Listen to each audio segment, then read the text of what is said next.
tutaramenya ikintu na kimwe kuri Yesu, hari ikintu cyari mu mitima yacu twaramukunda. Kumukorera n'umuriro kandi atabintu byinshi cyane uramenya kuri Bibiri ivyo ivyita urukundo. Imana utiyumvira igihembo na kimwe, utiyumvira merci y'umuntu n'umwe. Ikibazo si n'abantu, ikibazo ni wewe nyene. Hinduka wewe nyene hejuru ubikemura indani. Urabiza ati uyu muzi nawe uranduye, igiti ntikizosubira kunana. Ubwira uza aho nyene wumvise Imana.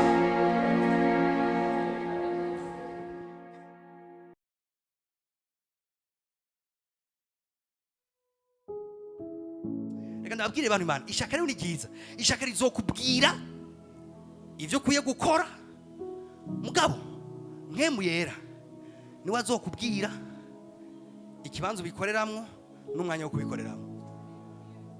Ishaka ryo kubwira ati hey, ginariya ibi birakenewe, bige birakenewe. Mbwa nishaka, mugabo ishaka apana kurongorwa n'ishaka.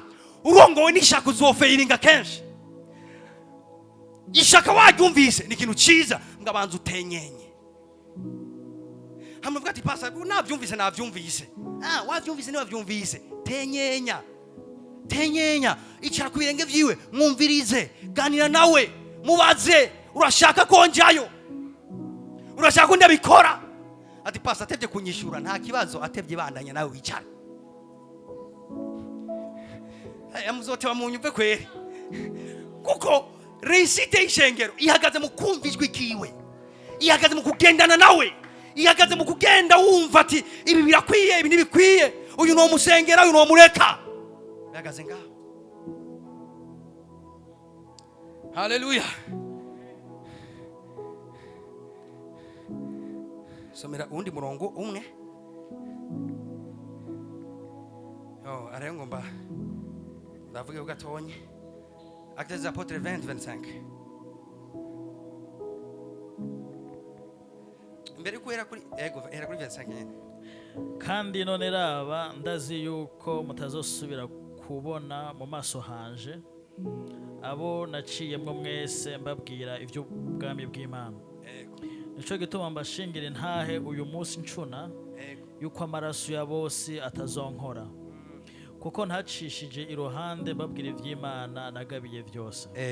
Mwirinde ubwanyu muzigame n'ubusho bwose mwe muyabashizemwo. Mwirinde ubwanyu mugira iki? Muzigame ubusho bwose Imana yabashizemwo. Mwe yera yabashizemwo. Mwe yabashizemwo. Ngo mube abo kubuzezwa. Kugira ngo muragire ishengero ry'Imana iryo yaguze amaraso yayo. Haleluya. Paulo ngaha mu ngendo ziwe zivuga butumwa yaragiye mu gisagara cyo muri Efeso akubita imyaka 3. Abantu n'abaridere bo muri Efeso ababwira ubutumwa bwiza, ababwira ama principe y'ubwami, abigisha inzira z'Imana, bararyoherwa kandi byari biryoshe kugumana nabo. Mugabo Paulo acababwira ati ndumva igihe canje cyo gutaha kirageze. Apara cyo gusubira inyuma, cyo gutaha. Mbwa Imana ishimubwira ati genda i Yerusalemu kandi niyo uzorangiriza. Kugendana n'Imana biraryoshe ku buryo ntutaha par accident. Muragendana n'Imana ntataha par accident. Reka ndabareke, reka ngerageze ngaha. Umuntu agendana n'Imana ntataha par accident. Ngira baririmbyi bonyumva. Umuntu agendana n'Imana ntataha par accident. Paulo akora ivuga butumwa, arakora ibintu byinshi, hama umwami amubwira ati genda i Yerusalemu kandi niyo uzorangiriza. Okay, Paulo cyaguruka acabanza kwegeranya abakuru bo mwisheke ryo muri Efeso. Arabwira tumviriza, twabanye neza, twakoranye ibikorwa byiza, tubureho ngoma ngende. Ati kandi amaso yanyu iri ni ryanyuma mbonye. Nibaza intumwa nka Paulo. Abwira ati iri ni ryanyuma mumbonye, ntimuzosubira kumbona. Bati nta kibazo. Mugabo acababwira ikintu gikomeye cyane. Acababwira ati ngombe ndabatekerera impanuro. Impanuro ya mbere, mwebwe barongozi mwirinde. Icya kabiri, muragira ubusho bw'Imana yabahaye kubazeza. Imana yabajeje. icambere mwirinde. Twese tuvuga ati kwirinda. Imana sinzi ngene iki kintu cyatakaye mu ishengero bita kwirinda. Sinzi hano cyatakariye. Mbwa mu mpanuro zikomeye umuntu agomba gutaha. Avuga ati sinzosubira kubabona. Mu mpanuro za mbere zikomeye yahaye abarongozi. Yabagize mwirinde ubwanyu mwebwe. Niyo mpanuro ikomeye Paulo yasigiye abarongozi bo muri Efeso. Yabwiye ati ikintu numva nobaha nobasigira icambere mwirinde. Twese tuvuga ati mwirinde. Nshuti yanjye, kwirinda si faiblesse. Kwirinda si intege nke. Kwirinda mbega bisigura iki? Kwirinda ni nk'uko noba mfise ikintu cy'agaciro nk'iyi telefone. Hama ndayifise agacambwira ati wirinde ntagire umuntu ayigutwara. Ni nkakubwira ati ufise ikintu cy'agaciro si wowe ugikeneye wenyene. Hari abandi bantu bagikeneye, wirinde nibagikwake. Amen. Ibaze ni nk'umuntu yogwa amafaranga kandi menshi. Hama ngaje kubwira ati aya mafaranga ndaguhaye si bose bayafise, hari abandi bantu bayakeneye. Rero wirinde niba yagutware. Urazi kina akubwira ati vyumviro vyawe ntivyangare ngo bijya handi. Bigume kuri ico kintu cy'agaciro ndaguhaye. Twese dusaba tuvuga ati kwirinda. Ni umuntu yoguhereza nk'uri mu pianiste. Imana muhaye ingabire ikomeye cyane. Mugabo ikakimubwira ati nshuti yanje kubwiyo ngabire wirinde woshobora kuyitakaza. Wirinde. Mu yandi majambo nagomba ndagusigurire ko igihe cyose umuntu atakaje kwirinda yishiza ahantu ho gukoroka. N'umuntu yibaza ngo arakomeye cyane ngo arahagaze neza kuburyo atakeneye kwirinda, uwo muntu yatanguye ari muri risk yo gukoroka.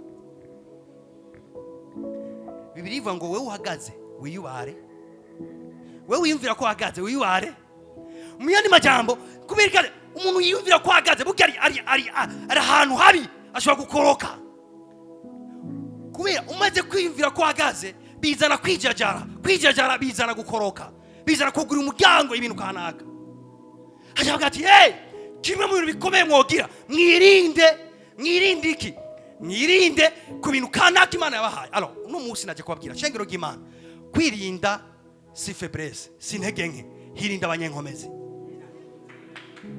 Nagomba nababwira ukazobona ngo ngenda yirinda uwo muntu umunyenkomezi. Erega Paulo yakabibwira abakristo bato yabibwiye abarongozi ati mwirinde. Kubera iki? Kwirinda si iby'abantu b'intege nke. Ari umuntu yumvira ati wewe turavye kubera ukunda kugeragezwa n'inyota wirinde inzoga. Suko kwirinda si ibintu by'abantu bakunda kugeragezwa n'icyo kintu.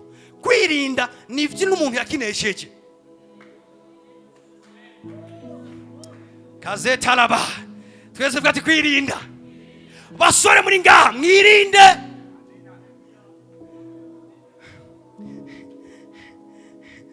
Mwigane n'abakobwa mubirinda. Basa none abakobwa ni kibazo. Abakobwa si kibazo, Satani wari kibazo. Bigeme muri ngaha mwirinde. Abapapa muri ngaha mwirinde. Abamama muri ngaha mwirinde. Yabwiye ati mwirinde. Ariko arabwira ku bijyanye n'amadoctrine. Abwiye ati ndabizi ko ninagenda amabingira azokwinjira y'inkazi.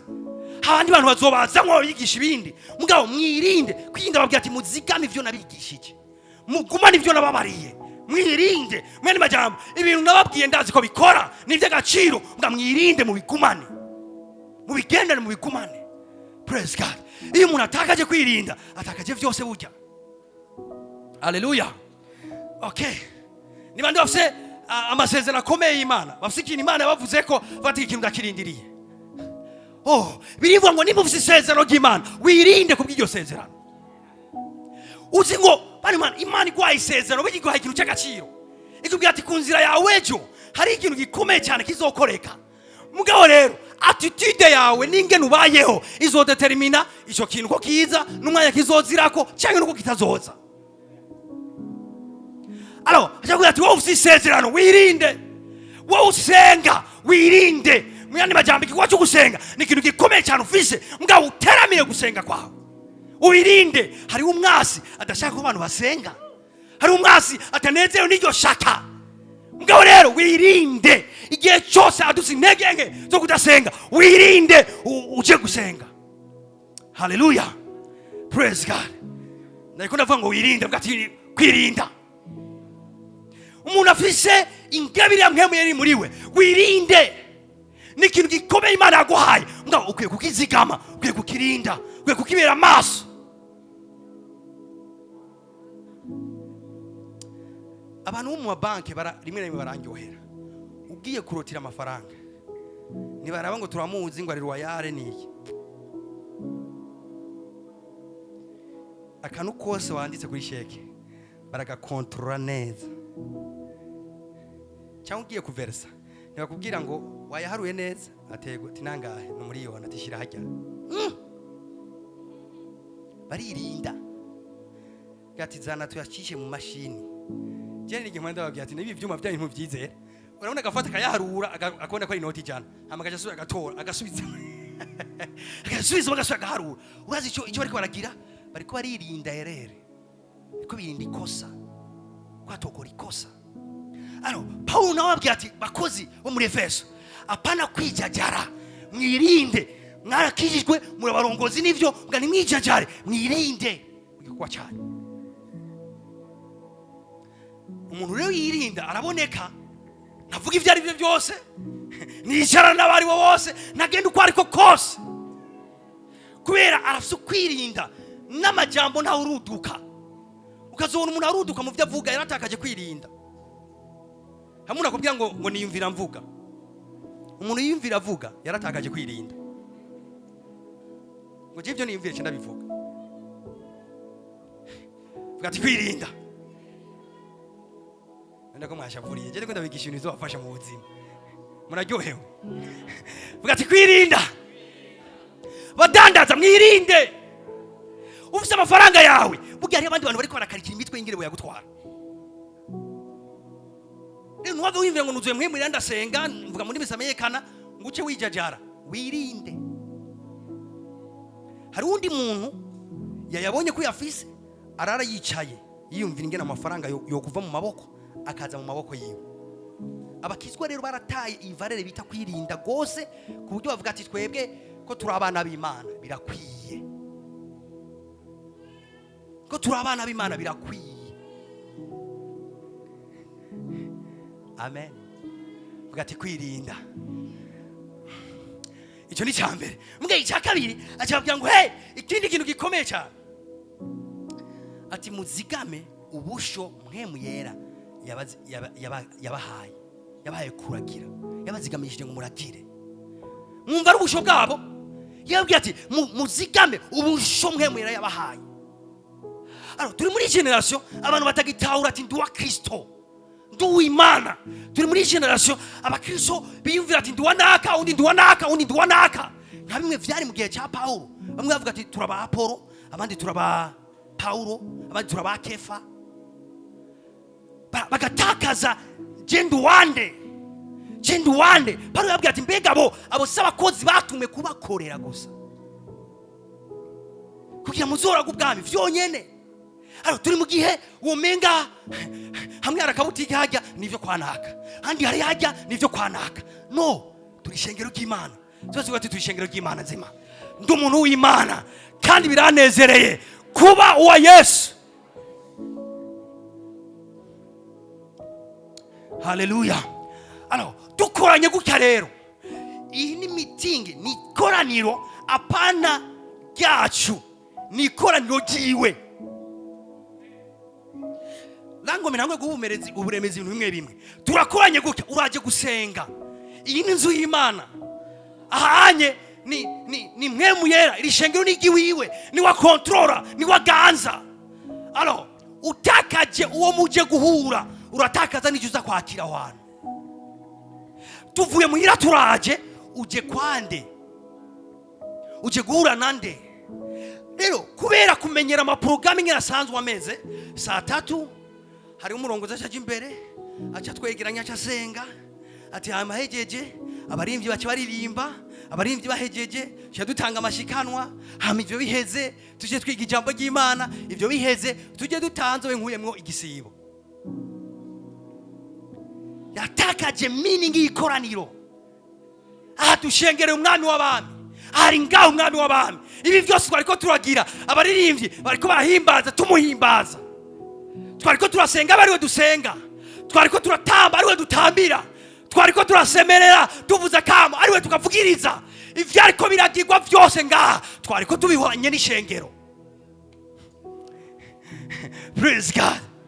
Alors Richard yaturongoye neza, Imana imuhezagire. Ugumije ivyumvyo kuri Richard uraza gutakaza. Numukozi yatumwe kubakorera. Ngome ndabafashe unyumvirize neza. Uyu yatumwe gukorera Yesu, ariko arakora Yesu ariko arabakorera. Ariko arabakorera yaco mujiji ivyo yagize neza n'ivyo yagize nabi. Uriko uratakaza meaning, uriko urasamara. Wewe yari umugende, Imana kimucishamwe ivyo ukeneye. Est-ce que wari bien positionné kugira utauri ivyo ariko aragira? Uno muzina cyo kupositiona neza kugira tuje mu ikoraniro, twese tube dufise meaning imwe y'ikoraniro. Tuje gushengerera umwami w'abami. Ni wari ngani waganje. Dutanguye kuririmba arafashe ijambo. Kandi rege itangaje muri ikoraniro giwe. Urushe mu mutima ariko aramufasha, nk'umuntu arushe mu mutima ariko aramuruhura. Praise God. Ugwaye ariko aramuministeringako nk'ugwaye. Ukeneye instruction ariko aramuministeringako nk'umuntu akeneye instruction. Ukeneye kwigishwa ariko aramwigisha. Yaje twaje kumushengerera ari ngaha mu ikoraniro giwe. Tuzi biganza vuga atari ngaha. Ari ngaha mu ihema giwe. Ari ngaha mu ikoraniro giwe. Praise God. Hallelujah. Ari hano kugira guhezagire. Ari hano kugira kwigishe. Ari hano kugira gukosore. Ari hano kugira gutumbereze. Nico gituma abantu batagikosorwa mu ngoro y'Imana. Kubera bashira pasteur hagi imbere bagaca bamuraba ingene yigisha. Kwazi kumanyagura ivyandiko neza. Yatakaje ngaha turi mu biki. Mwe muyera ariko araministeringa ku bantu aciye muri uwo muntu ari imbere yawe. Paulo yavuze ngo abo ntaco wamaze, atari muri sanse yuko basuzuguritse, mbwa ari muri sanse yuko ivyo baguha birafise isoko bivamo bikakuzako. Ntaco wamaze paraporo y'isoko, sibo bari isoko. Ni mwemwe yari isoko, adeposit vyakeneye ku bantu akabicisha muri bo bagacika kanara. Mbwa gitangaje, hari umuntu aza ngaha umutima we n'ivyimvyo vyiwe biri ku muntu hagaze ngaha imbere. Urata gutakaza ikintu gikomeye cyane wari kwakira mu ikoraniro. Alors tuje hano nyumvirize n'ibintu bidufasha. Tuje hano kugira uze kumaximiza ikoraniro, nyumvirize ibyo ugira ushitse ngaha. Apana gutera inkuru, apana gutakaza umwanya. Je muri intimite nawe mwegere mubwira ati nashitse kuri rendez-vous. Ndi ngaha muri ya programme. Nari ndabizi kwihari nanje nashitse. Wantumiye kandi naje kuko mukuza ngaha wumvise Imana. Na wantumiye kandi naje vugana nanje muno mwanya. Fati telefone yawe iri gusamaza. Nimbuza kuyikoresha nka Bibiliya, shira muri mode avyo kugira ngo nagire na message yavishika. Oni man, nimoni ibintu ndiko ndababwira. Mwotangura kuza mu bikorera ko mukabona ishengero gutyo, mwotangazwa n'ibintu byo mu buzima bwacu. Kuko ari gihe tumisinga, ari gihe dutakaza, ari gihe twibagira neza nikihe kintu naje gukora ngaha. Naje gukora iki? Naje guhura n'Imana. Toraga telefone kawe nimba kagize uza gukoresha Bibiliya yako, shira muri mode avyo. Ubonye ibintu byose biza kugusamaza vyegeze kure yawe kuko uri muri rendez-vous iri précieux cyane. Hari Imana yabivugana nawe kandi cyane. Mu gusenga kwawe guma amatwi yawe yuguruye. Fata kandi usenga uvuga ati Imana ndashaka ungenderere, ndashaka unze kuvugana nanje. Kandi Imana yatubwiye ngo ihaza inyota y'abantu bayifise, anafise inyota. Hallelujah. Ibi rero tuyishoboye nyumviza abantu Imana. Ibi tuyishoboye amakoraniro yacu azoje atandukana nayo twagize ava. Umuntu wese yuzuye Imana. Umurimbyi ariko aturongora ariko adushikiriza Imana, yuzuye Imana nawe nyene. Umupianiste ariko aravuza piano, yuzuye Imana. Wewe uri kurasenga, yuzuye Imana. Kino kibanza twacujuje mu Imana. Ibintu byose biriko biraba no hano twabigize ivy'Imana. Praise God. Ugeze ngaha irinde ivyiyumviro vyo kwangaza. Irinde ivyiyumviro vyo kwangaza. Ko urashaka kwicara hano utari ngaha. Ivyiyumviro ukabitembereza muri ville, ukabitembereza muri quartier, ukabikurayo ukagaruka ngaha. Irinde ivyiyumviro vyo kwangaza. Guma ngaha. Ndiko ndakwigisha ingene wo maximiza ikoraniro. Ikoraniro barari maximiza. Icambere tahura ko ni wenyine ishengero. Igihe cyose ishengero rikoranye agira afata ijambo.